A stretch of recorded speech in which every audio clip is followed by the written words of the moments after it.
৭১-এর যুদ্ধ আমাকে চোখে আমরা দেখি নাই।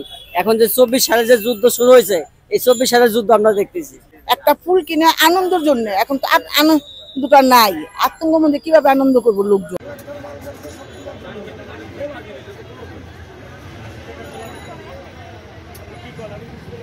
ব্যস্ত থাকা শাহবাগের ফুলের দোকানগুলোর চিত্র আজ অনেকটাই ভিন্ন। সরজমিনে দেখা যায় প্রায় ৬৫টিরও বেশি ফুলের দোকানের মধ্যে খুলেছে মাত্র ৮ থেকে ৯টি দোকান। ফুল বিক্রেতারা জানিয়েছেন কোটা আন্দোলনের পর থেকে ক্রেতারা আতঙ্কিত হওয়ায় আসছেন না ফুলের দোকানে, যার ফলে অনেক ক্ষতির মুখে পড়তে হয়েছে বিক্রেতাদের।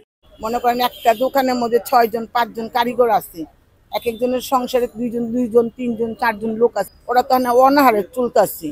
বুধ বিপদের সঙ্গে আবার এই যে মাস শেষ, রুম ভাড়া আছে, পোলাপানের খাওয়া দাওয়া আছে, ওষুধ পানি সব আছে।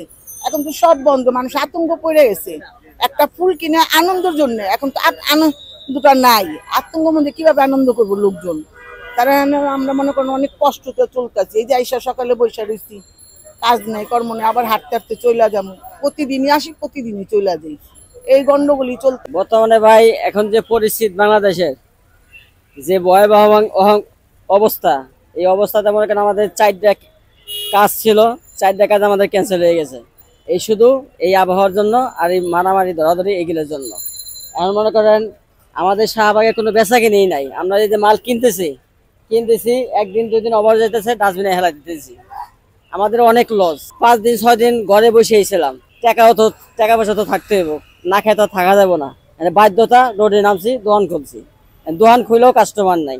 ভয়ে আতঙ্কার ভিতরে একজন লোক গাড়ি নিয়ে আসে না, একজন লোক ফুল কিনতে আসে না।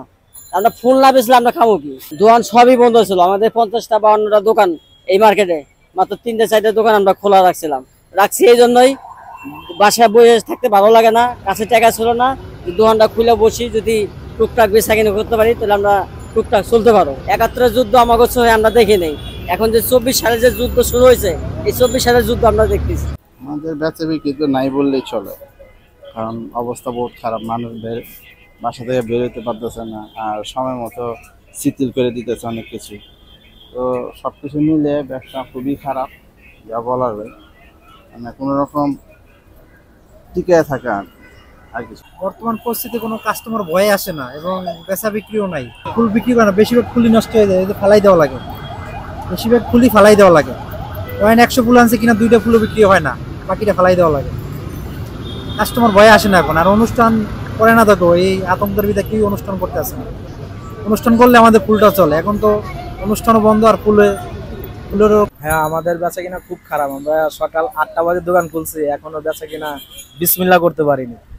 সকাল থেকে বসে আছি যে আশায় দোকান খুলে যে কোনো রকম যদি বেচা কিনা হয় তাহলে আমাদের ফ্যামিলি বাল বাচ্চা নিয়ে আমরা চলতে পারবো, কিন্তু তাও হচ্ছে না।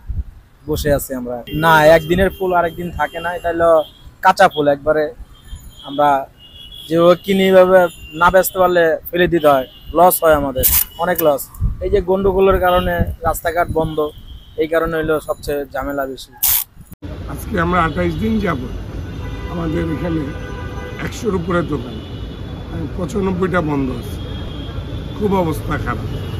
আমরা ফুটপাতে ব্যবসা, আমাদের ফুটপাতে ব্যবসার কারণে আমরা পাহারা বসে আছি, যেটা ভাঙিয়া না দেওয়ার কারণে আমরা এখানে বসে থাকি। আসলে আমাদের পেটে ভাত দেওয়ার মতন কিছু নাই, এরকম একটা সিচুয়েশন। যারা দোকানদার করে, কেউ চা বেচতেছে, কেউ রিক্সা চালাইতেছে, এবং ফুল আসতেছে, ফুল বিক্রি হচ্ছে না।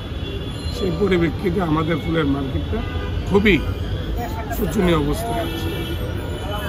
আমরা খুব কষ্টের দিন পাচ্ছি, আর আমাদের পাশে তো কেউ আগে আসে, যার ফলে আমাদের মরণ ছাড়ার কোনো পথ।